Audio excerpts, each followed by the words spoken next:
네, 다음으로 단상 이선식 대비 전체 전선 중량비 혹은 전력 손실비입니다. 이렇게 보시면 돼요. 전선 중량비가 일정할 때 전력 손실비하고 그다음에 전력 손실비가 일정할 때 전선 중량비가 같다. 그래서 하나만 외우시면 됩니다. 네. 그랬을 때 이때 조건이 사용 전압 전력 손실이 일정해야지 이런 값들이 변하면 안 돼요. 그래서 저번 시간에 단상 이선식 대비 한 가닥당 전력, 한 가닥당 전력도 외워주시고요. 지금 전선 중량비와 전력 손실비도 외워주시면 됩니다. 결론은요. 일단 봅니다. 단상 이선식 대비했을 때 전선 중량비 전력 손실비 같고요. 일단 모두 3이 들어갑니다. 보세요. 단상 3선식은 8분의 3이에요. 37.5%. 예. 삼상 3선식은 4분의 3입니다. 네. 75%죠. 75%. 삼상 4선식은 3분의 1이에요. 33.3%인데 이건 유도과정은 생략합니다. 영양가가 별로 없어요. 이거 유도하는 데는 시간이 좀 걸리는데 결과적으로 요 수치만 묻고 있기 때문에요. 앞 시간에서 한산화 전력 공급은 그냥 간단하니까 유도를 했고 이 값은 복잡하기 때문에 결과만 좀 기억을 해주시기 바라겠습니다.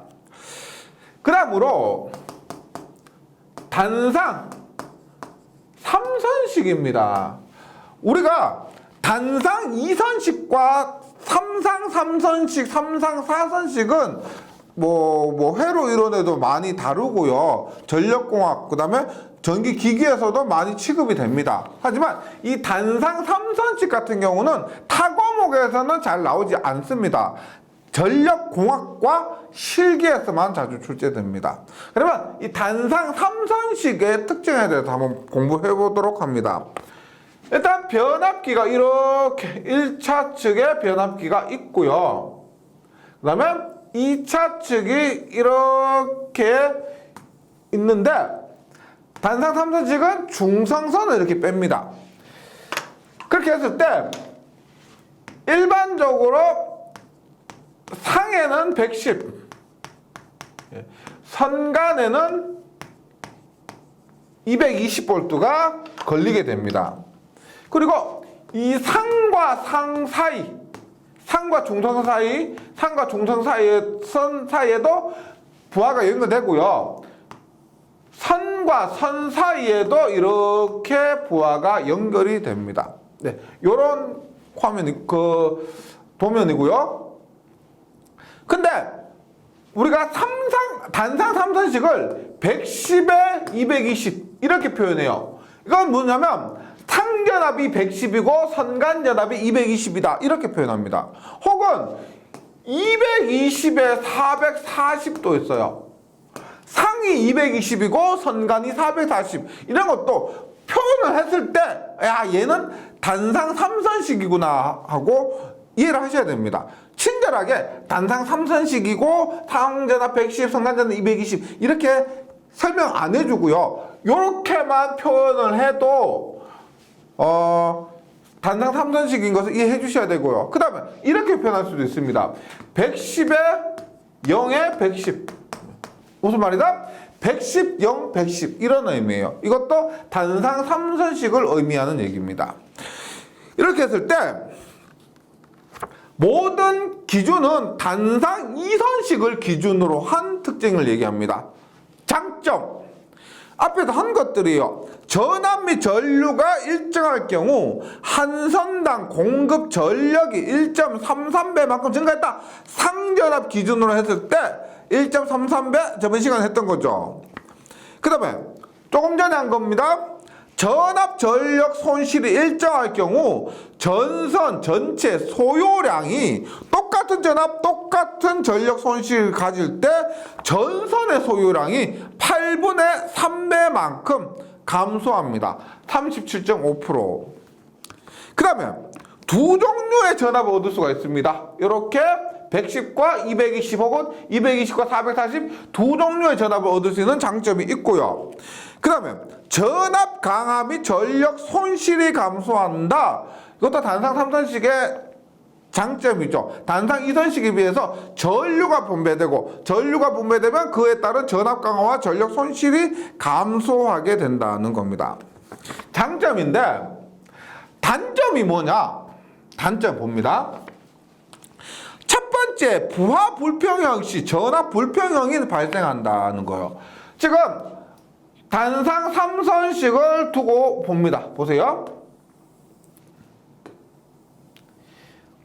이렇게 예를 들어서 수치를 갖고 설명해 드리는 게 좋을 것 같고요. 네. 계산하기 쉽도록 여기에 100V가 걸립니다. 100V 걸리고 여기에 저항이 똑같이 15ohm이라 할게요. 15ohm이라 합니다. 그 다음에 여기에 전력을 200W, 그 다음에 여기에 전력을 100W. 즉 문제 교재에서 뭐라고 했냐면 부하 불평형 시, 부하가 불평이란 말은 여기에 단자에 연결하는 전력이 다른 전력 값을 연결했다. 여기에는 200W를 연결하고 여기는 100W를 연결했다. 이것이 부하 불평형입니다. 여기에 연결한 전력과 여기에 연결한 전력이 다르다는 거죠. 이렇게 했을 때 보세요. 만약에 200W다. 100V 200W면 저항값이 얼마냐면 P는 R분의 V제곱에서 R은 P분의 V제곱이죠. 그럼 얼마요? 200분의 100의 제곱 하면 50ohm이죠. 55. 이때 저항이 부하의 저항이 50ohm입니다. 이때 얼마요? 100분의 100의 제곱 하면 이때 저항은 100ohm이겠죠. 100ohm. 그러면 일단 이 저항값 무시했고요. 저항값 무시하고 100V에 50ohm이면 여기에 흐르는 전류가 2A가 흐를 것이고 선로정 무시했을 때 100ohm이고요. 100V면 여기에 흐르는 전류는 1ohm이죠. 1ohm. 1A죠. 1A입니다. 그러면 교재에서 말하는 내용이 뭐냐면 이게 실기에서도 이 개념을 이용하기 때문에 설명드립니다. 2A에 15ohm이면 전압 강화가 얼마예요? 20V입니다. 그러면 100V를 보냈는데 여기에 20V 깎아 먹으니까 여기에 걸리는 전압은 얼마가 된다? 80V가 됩니다. 80V. 그 다음에 100V인데 여기에 전압 강화는 10V가 되고 여기에 걸린 전압은 얼마가 돼요? 100V에서 10V 깎아 먹으니까 90V가 됩니다. 90V. 그러니까 교재에서 얘기하는 거고요. 부하가 불평형이 되면은 부하에 걸리는 전압도 있죠. 이 부하에도 똑같은 전압이 걸렸으면 좋은데 이렇게 80V와 90V처럼 불평형이 되는 전압이 걸린다 이런 의미예요. 근데 사실 얘는 크게 문제되지 않습니다. 예. 전압이 조금 제가 극단적으로 이렇게 설명하기 위해서 말씀드린 것이고 크게 문제되지 않은데 그 다음 내용이 크게 문제돼요. 보세요. 부하 불평형 시 똑같아요.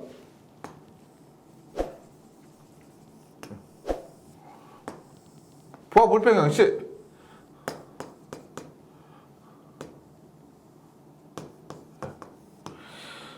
중성선의 단선에 의한 얘가 문제입니다. 중성선이 만약에 얘가 끊어져 버렸습니다. 이렇게 연결되어 있다가 끊어져 버립니다. 그러면 얘는 이런 회로가 되겠죠.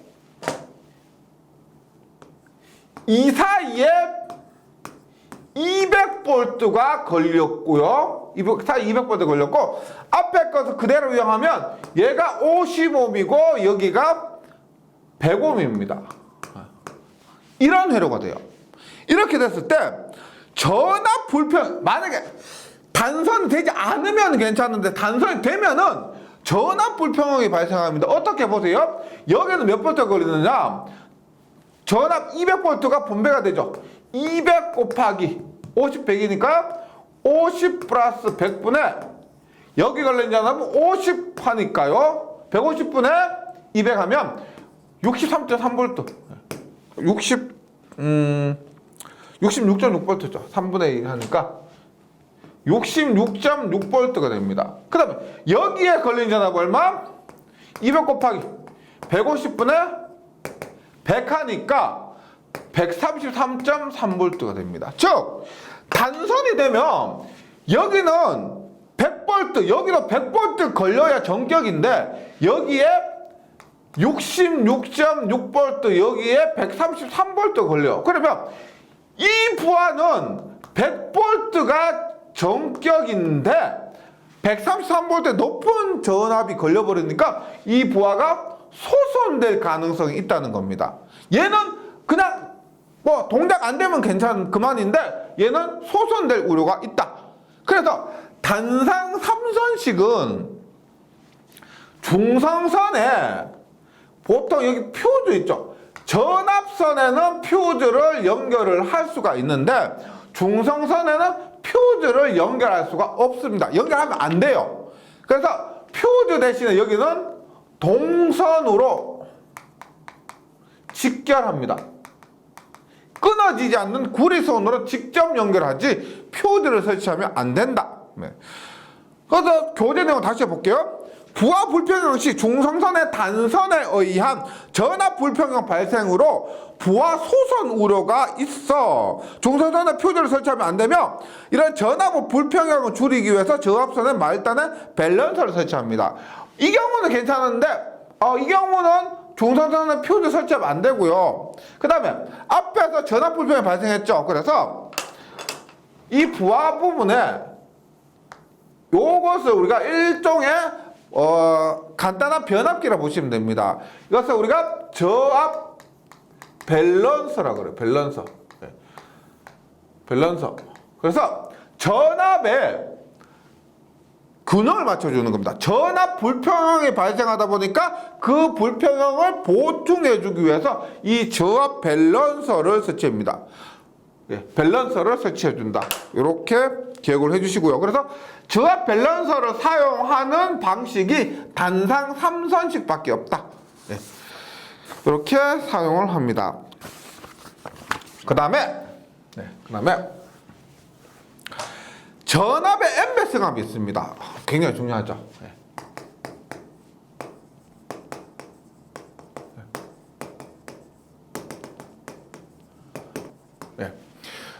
우리나라가 예전에는 110V를 썼습니다. 보세요. 예전에 이런 거 기억나시는지 모르겠습니다. 그래서 코드가 이렇게 생겼다가 지금은 우리가 이렇게 돼지코 모양이죠. 이때 110V를 썼다가 220V로 바꿨습니다. 이게 시작은 1970년대부터 했고요. 이게 1990년대 거쳐서 2000년도에 마무리가 됐습니다. 그래서 우리나라는 공식적으로 220V를 사용하고 있습니다. 그런데 110에서 220V를 사용함으로 인해서 제가 저번 시간에 말씀드렸지만 집집마다 변압기를 나눠주고요. 경비도 굉장히 많이 들었습니다. 비용이 엄청 컸어요. 그럼에도 불구하고 왜 110에서 220V로 전압을 높였느냐? 우리가 예전에 66kV에서 154 345, 765 이렇게 전압이 계속 높아졌습니다. 우리가 얼마 전에도 전압 765kV 철탑 세우는 것 때문에 주민 반대하고 그런 안 좋은 일이 좀 있었죠. 그런 반대에도 불구하고 왜 전압을 이렇게 하면 루트 3배, 2배 이런 식으로 올리느냐 하는 이유를 이번 시간에 공부해 보도록 하겠습니다. 가장 중요한 것은 경제적인 문제죠. 경제적인 문제. 안전성에도 안전성 측면에서의 이유도 있지만은 경제적인 문제가 가장 큽니다. 한번 보도록 할게요. 첫 번째, 전력 손실과 전력 손실률 측면에서. 근데 이 부분은 앞에서 3장에서 공부를 했었습니다. 보세요. 당연히 공식적인 그 해석을 한번 해보도록 할게요. 전력 손실은 전류의 제곱 곱하기 저항입니다. 그리고 단상으로 할게요. 삼상으로 하면 복잡하니까 P는 전압 곱하기 전류 곱하기 역률이니까 전류는 얼마다? 전압 곱하기 역률분의 전력이 되죠. E 제곱 곱하기 R이고, 이렇게 하면 V 제곱 코사인 제곱 세타분의 P 제곱 R입니다. 근데 지금은 우리가 전압의 매승압입니다. 뭐 다른 것은 고려하지 않고요. 역률은 고려하지 않고 오직 전압만 봅니다. 그러면 이 관계에서 전력 손실은 V 제곱분의 1입니다. 전압의 제곱분의 1에 반비례한다. 즉 전압이 2배가 되면 전력 손실은 몇 배가 된다는 거예요? 110에서 220으로 2배로 전압이 됐죠? 그럼 전력 손실은 4분의 1이 된다는 겁니다. 당연히 우리가 전력 운용적인 측면에서 보면은 전력 손실이 굉장히 다운되기 때문에 경제적이다 볼 수가 있습니다. 그래서 첫 번째 전력 손실은 전압의 제곱에 반비례한다. 그 다음에 전력 손실률이라고 해서 K라고 합니다. 전력 손실률 기준이 뭐냐? 전체 전력분의 전력 손실을 전력 손실률이라고 합니다. 그럼 이 전력 손실률은 P분의 이 공식 있죠? 그대로 대입합니다. 전압의 자승 곱하기 코사인 자승분의 P 제곱에 R 하니까 여기 P 하나 약분되죠. P하고 P 하나 약분되니까 결론은 뭐다? V 자승의 코사인 제곱 세타분의 PR입니다. PR. 예, PR. 즉 다른 요소들이 일정할 때 전력 손실률도 전압의 제곱에 반비례합니다. 전력 손실률도. 그러니까 이 전력 손실률이란 값이 작을수록 좋은 거죠. 따라서 전압이 2배가 되면 전력 손실률도 4분의 1배가 된다. 이런 관계가 있습니다. 그 다음에 공급 전력 봅니다. 공급 전력. 이때는 공급 전력은 전력을 따질 때도 다른 값들이 변하면 안 돼요. 전력 손실률 값이 일정하다고 했을 때 전력을 얘기합니다. 볼게요. 앞에서 보세요. 전력 손실 K는 V 자승 코사인 제곱 세타분의 PR이 있죠. PR. 그러면 이 값이 일정하다라고 하면은 공급 전력은 어떻게 된다? P는 얼마? R분의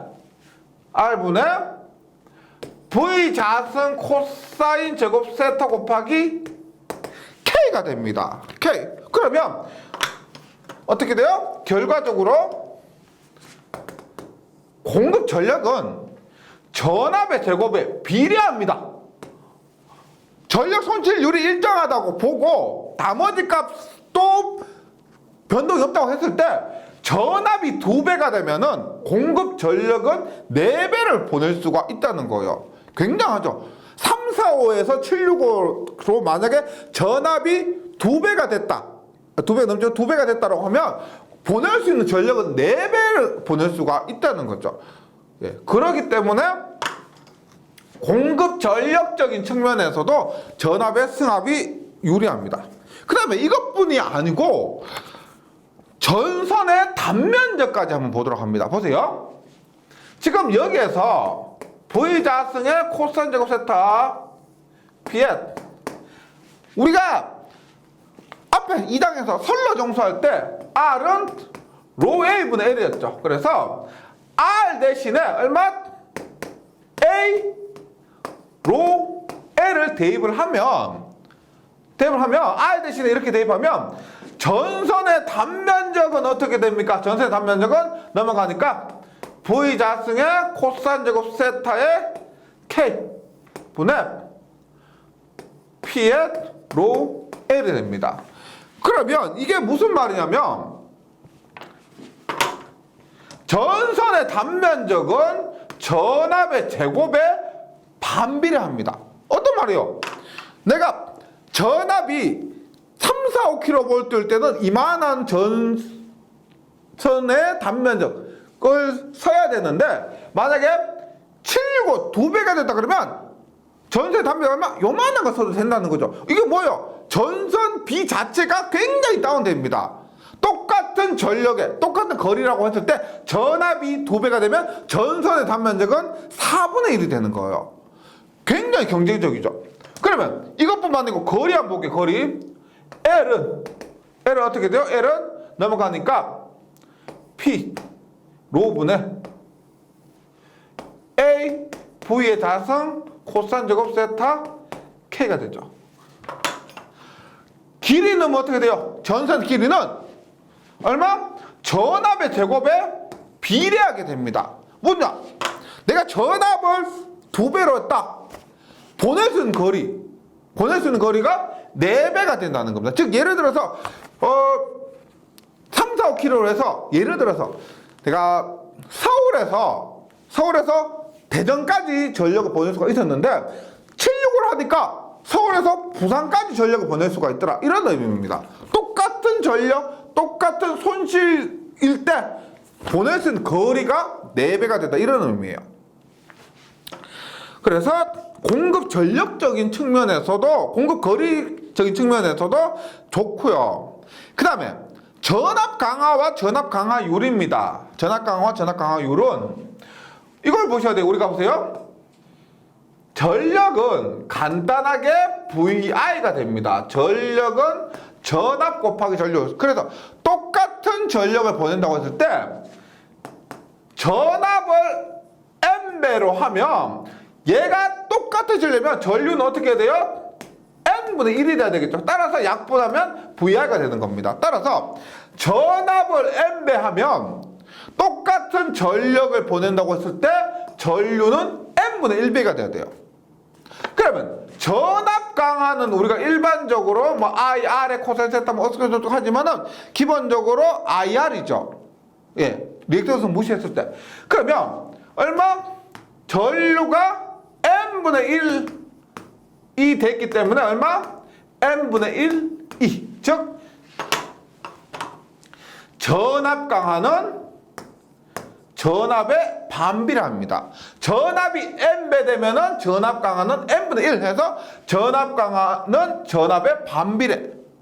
그 다음에 전압 강화율이 있죠. 전압 강화율은 전압분의 전압 강화입니다. 맞죠? 그러면 전압은 몇 배? N배가 되고 전압 강화는 N분의 1이 되니까 N분의 N분의 1하면 얼마? N제곱분의 V분의 2. 즉 전압 강화율은 전압의 제곱에 반비례하는 관계가 됩니다. 네. 그래서 지금 다 공식을 통해서 유도를 해봤는데요.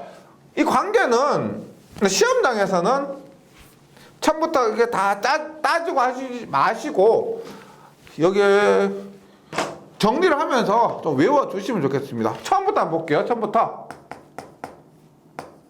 전압의 N배 승하 했을 때 처음부터 나오는 건 뭐냐? 전력 손실은 전압의 제곱에 반비례. 맞죠? 전력 손실율도 전압의 제곱에 반비례.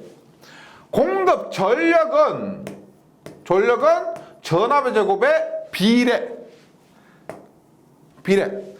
전선의 단면적은 전압의 제곱에 반비례. 통전 거리는 전압의 제곱에 비례.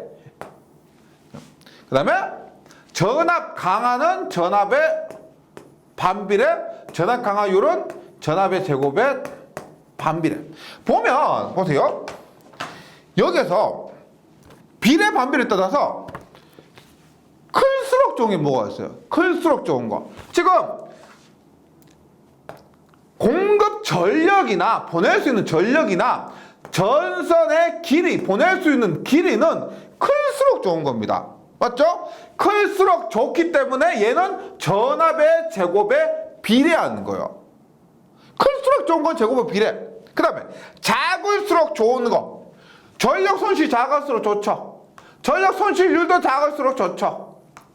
전선의 단면적도, 전선 비용이니까 작을수록 좋고요. 그 다음에 전압 강화도 작을수록 좋고 전압 강화율도 작을수록 좋은데, 작을수록 좋은 것 중에서는 전압 강화만 반비례, 나머지는 전부 제곱의 반비례. 이렇게 외워주시면 되겠습니다. 봤을 때 이게 커야 좋으냐 작아야 좋으냐. 커야 좋은 건 제곱의 비례, 작아야 좋은 건 제곱의 반비례인데 전압 강화만 반비례, 전압 강화율은 제곱의 반비례. 이렇게 하시면 크게 어려움 없을 겁니다. 한번 쭉 따라오면서 정리해 보시면 좋고요. 요거 뭐 시험장에서 처음부터 유도하기도 좀 부담스럽고, 시험장에서 긴장된 상태에서 유도하다 보면은 과정에서 좀 틀릴 수가, 실수할 수가 많습니다. 실수할 가능성이 많고 해서 그 시험장에서 유도해서 찾아내기보다는 지금 여기에서 이 관계 있죠? 요것만 좀 정리해서 외워주시면 좋겠습니다. 그래서 결론적으로 말씀드리면 이런 거예요. 지금 보면 이것을 통해서 보면 전압을 승합할 만한 충분한 이유가 있죠. 경제적인 면에서 단면적이나 전력 손실이나 전력 손실이나 이런 면에서 전압을 승합할수록 굉장히 유리합니다. 그럼 단점은 뭘까요? 단점은, 전압을 승합함으로 인해서 단점은 우리가 1장에서 했었죠. 뭐 22.9kV 같은 경우는 2개에서 3개, 뭐 154kV 같은 경우는 뭐 10개에서 11개. 그러면 전압을 승합함에 따라서 단점은 애자나 기기류, 예를 들어 차단기도 전격자습이 우리가 뭐 3.6kV짜리 차단기보다는 뭐 25.8kg짜리 차단기가 더 비싸겠죠. 그래서 애자 및 기류의 가격은 비싸지는 게 맞습니다. 그 다음에 우리가 전선 간의 거리를 생각했을 때 지지물의 높이, 154kV의 철탑과 765kV의 철탑을 비교했을 때 765kV가 더 튼튼하고 더 높이 지어야 되겠죠. 그렇기 때문에 지지물의 비용은 우리가 전압이 높아질수록 비싸집니다. 그럼에도 불구하고 이러한 장점 때문에 전체적으로 봤을 때는 전압을 승합하는 것이 더 경제적이더라, 이런 의미예요. 네, 이렇게 정리해 주시기 바라겠습니다. 그래서 건설비를 한번 볼게요. 건설비. 건설비 보면은 우리가 전압에 따른 비용인데 보세요. 전압이 높아질수록 전선비 자체는 낮아집니다. 왜? 전선비는 요 부분 있죠. 요 부분. 전압이 커질수록 전압은 제곱에 비례해서 작아지기 때문에 이것이 전선비입니다. 전선비. 그 다음에 방금 말씀드린 애자나 지지물비, 이런 기기류는 전압이 높아질수록 이렇게 높아집니다. 애자, 지지물, 이런 것들. 그러면 결론적으로 어떻게 되냐면, 우리가 뭐 타과목에서 회로 이론을 공부하셨으면 회로 이론에서 최대 전력이 전달되는 조건은 내부 저항과 부하 저항이 같을 때, 그 다음에 전기 기기 과목에서도 최대 효율 조건은 동선과 철선이 같을 때. 그러니까 가장 효율이 좋을 때는, 가장 비용이 쌀 때는 이게 같을 때입니다. 즉 이런 식으로, 즉 요 지점에서 애자 지지물비와 전선비가 같을 때, 이때 전체 비용이 가장 작게 든다는 겁니다. 이렇게 찾을 수가 있고요. 그래서 전압이 높을수록 전선 비용은 감소하고 애자 및 기기류의 가격은 증가하게 됩니다. 그 다음에 전선과 대지 및 전선 상호 간의 이격거리가 크게 해야 되므로 지지물 자체의 가격도 증가하게 된다. 그럼 운전 유지비 측면에서는 어떻게 되느냐? 운전 유지비는 전력 손실 보시면 되죠. 전력 손실이 많으면 운전 유지비가 많이 들고 이렇게 이해하시면 되겠습니다. 그래서 전력 손실은 전압의 제곱에 비례해서 감소한다라고 했고 그 다음에 기타 유지비는 전압과 더불어 증가합니다. 전압이 높을수록 기타 유지비, 예를 들어서 우리가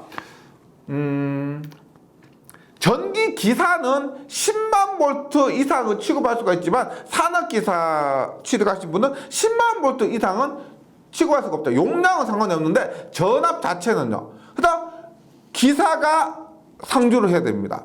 그다음에 전체적으로 앞에서 말씀드린 것처럼 뭐 차단기도 그 3.3kg보다는 22.9kg가 비싸고 154kg가 비싸고 그래서 전체적으로 기타 유지비는 전압과 더불어서 증가합니다. 하지만 결론적으로 이렇게 승합을 하는 것이 모두를 토탈했을 때 경제적이기 때문에 이렇게 우리나라에서는 꾸준히 이렇게 승합을 하고 있다는 거 기억을 해주시기 바랍니다. 그 다음에 마지막으로 전원 종류별 송배전 방식의 특징입니다. 전압 종류별. 우리가 이런 전기를 전공하시는 분들은 거의 대부분 알고 계십니다.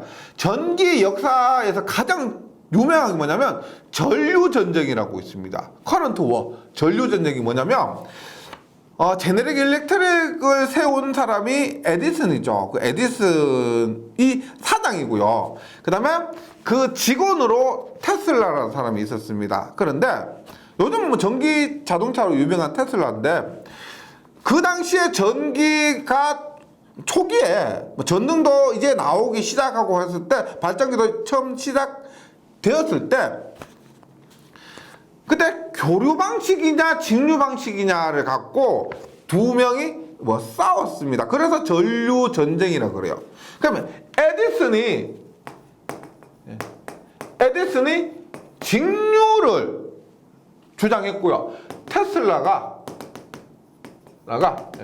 교류를 주장했어요. 그런데 이 사람이 사장이고 이 사람이 직원이라 그랬죠. 그러면 당연히 처음에는 사장의 뜻대로 직류 방식을 선택을 했었습니다. 그런데 미국에서 박람회가 열렸어요. 그런데 거기에 전기를 공급해야 되는데 일단 직류는 보세요. 처음에 직류 110V를 사용했는데 앞에서 했지만 전압이 낮으니까 송전 거리가 작더라는 겁니다. 앞에서 했죠? 송전 거리가 작아서 이 110V를 6600V로 전압을 높이니까 이제 뭐가 있느냐? 전압을 변하는 전압의 크기를 바꾸는 이게 문제가 되더라는 거예요. 최근에는 직류의 전압의 크기를 바꾸는 것이 전력 변환 장치가 잘 되어 있기 때문에 크게 문제가 없는데 예전에는 뭐 반도체도 없죠. 직류 전압의 크기를 바꾸기가 어려웠습니다. 그러다 보니까 결국 AC 방식으로 결정이 된 거죠. 그래서 에디슨의 직류 방식이 한 10몇 년을 이렇게 하다가 그 뒤로 테슬라의 AC 방식이 도입돼서 지금까지 사용돼요. 네. 그런데 최근에는 다시 직류 방식을 뭐 선호하는 이런 얘기도 나오고 있습니다. 당연히 장단점이 있기 때문에 이렇게 되는데 이번 시간에 교류와 직류 장단점에 대해서 간단하게 정리를 해보도록 할게요. 먼저 교류 송전 방식의 특징입니다. 교류 송전 방식의 특징으로는 가장 큰 장점이 변압기를 이용한 전압의 크기 변환이 용이하다는 거예요. 말씀드렸지만 만약에 이 방법이 원활했다면 에디슨이 110V 직류를 6600V 직류로 원활하게 변경을 했다면은 이 직류 방식이 채택되었을 거예요. 그런데 변환 과정에서 직류가 어려웠기 때문에 교류가 선택된 겁니다. 반대로 교류는 변압기를 이용하면, 전자유도 법칙을 이용해서 변압기를 이용하면 전압의 크기 변환이 용이하다. 이것이 가장 큰 장점이죠. 그 다음에 일관된 운용이 가능하다. 뭐냐? 우리가 주파수는 상용 주파수 60Hz, 크기는 220V다 혹은 뭐 22.9kV, 154kV 이렇게 딱딱 정해져 있죠. 그래서 일관된 주파수, 일관된 전압의 크기로 운용하기가 유리하다는 겁니다. 일관된 운용 가능. 그 다음에 삼상 교류 방식에서 회전 자계를 쉽게 얻을 수 있습니다. 우리가 삼상 그 발전기로 사용되는 것이 삼상 동기 발전기 혹은 전동기로는 삼상 유도 전동기는 회전 자계가 꼭 필요합니다. 회전 자계가 필요한데 이 회전 자계를 교류는 얻기가 쉽죠. 직류는 어렵고요. 그래서 삼상 교류 방식에서 회전 자계를 얻기 쉽기 때문에 교류 송전 방식을 사용합니다. 근데 교재 단점은 언급하지 않았는데 단점은 엄청 많죠. 교류를 사용하기 때문에 우리가 표피 효과에 의한 문제점, 그 다음에 절연을 많이 해야 된다. 그 다음에 결정적으로 직류만 사용하면은요 주파수가 없습니다. 주파수가 없으면 LC 값이 고려할 필요가 없죠. R만 고려하면 됩니다. 주파수가 없으면요. 그럼 우리가 전기 공부하시는 분들 입장에서는 굉장히 안타까울 수가 있는데 LC 때문에 어려워지죠. 주파수 때문에 공부가 어려운데 직류는 LC가 없고 교류는 LC가 있기 때문에 그에 따라서 인가된 문제점이 굉장히 많습니다. 그래서 다 나열하기가 어렵고요. 장점 언급을 했습니다. 그럼 직류 송전 방식은 특징이 뭐냐? 절연 계급을 낮출 수가 있다. 이건 어떤 의미냐면은 우리가 교류는 100V를 사용하면은 실효값 100V죠. 그러면 최대값 얼마요? 141V입니다. 최대값은. 그러면 절연을 한다고 했을 때 100V만큼 절연해야 돼요? 141V만큼 절연해야 돼요? 최대값이 141V만큼 튀니까 최대값만큼 절연을 해야 되는 겁니다. 이만큼 절연을 해야 돼요. 다만 반대로 직류는 100V를 사용하면 이것이 평균값, 최대값, 실효값이니까 100V만큼만 절연을 해도 된다는 거죠. 그래서 절연 계급을 낮출 수가 있어서 경제적이다. 경제적이다. 교류는 이런 절연 측면에서도 굉장히 좋지 않습니다. 그 다음 송전 효율이 좋다. 송전 효율. 우리가 교류는 F가 있고 여기 F가 없습니다. F가 있고 여기 F가 없어요. 이것에 의해서 L 값과 C 값도 없어지고 송전 X분의 2V 사인 델타 X나 사인 델타 위상각 이런 것도 고려할 필요가 없어져요. 그리고 무효 전력이 없죠. 우리가 직류 송전에서는 주파수가 없기 때문에 무효 전력이 없습니다. 무효 전력이 없으니까 보내는 전력이 전부 비상 전력이 곧 유효 전력이요. 100% 다 쓸 수 있다는 겁니다. 그렇기 때문에 무효 전력이 없고 역률이 항상 1이기 때문에 송전 효율이 좋다. 네, 송전 효율이 좋다. 그리고 안정도가 좋다. 방금 말씀드렸지만 L 값이나 C 값 이런 값들이 없고 주파수가 없기 때문에 안정도가 좋다. 리액턴스 및 위상각에 대한 고려가 불필요하기 때문에 안정도가 좋다. 장점인데 단점은 뭐냐면 변환, 역변환. 여기서 말하는 변환, 역변환이라는 것은 인버터, 컨버터 이런 것들을 얘기합니다. 우리가 교류는 단순히 변압기를 통해서 전자유도 법칙에 의해서 철덩어리에 코를 감고 1차 측에 전압 가해주면 2차 측에 변압된 전압이 나오는데 교류는 그렇게 전압의 크기를 바꾸려면 컨버터로 했다가 인버터로 했다가 이런 과정에서 반도체 소재가 들어갑니다. 그러다 보니까 고도파도 발생하고요. 용량도 굉장히 크게 할 수가 없습니다. 그래서 직류송전 방식은 한계가 있어요. 우리나라에서 직류송전 방식의 대표적인 것이 뭐냐면 해남에서 제주도까지 해저 케이블로 직류송전을 합니다.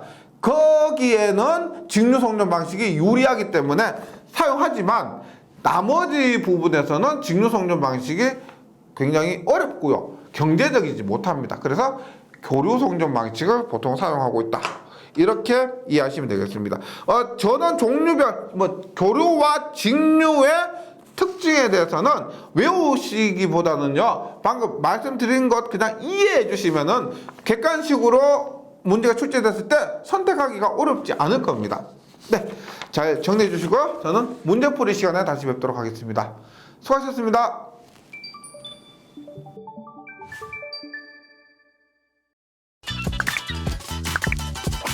전기에 강해요 전기 자격증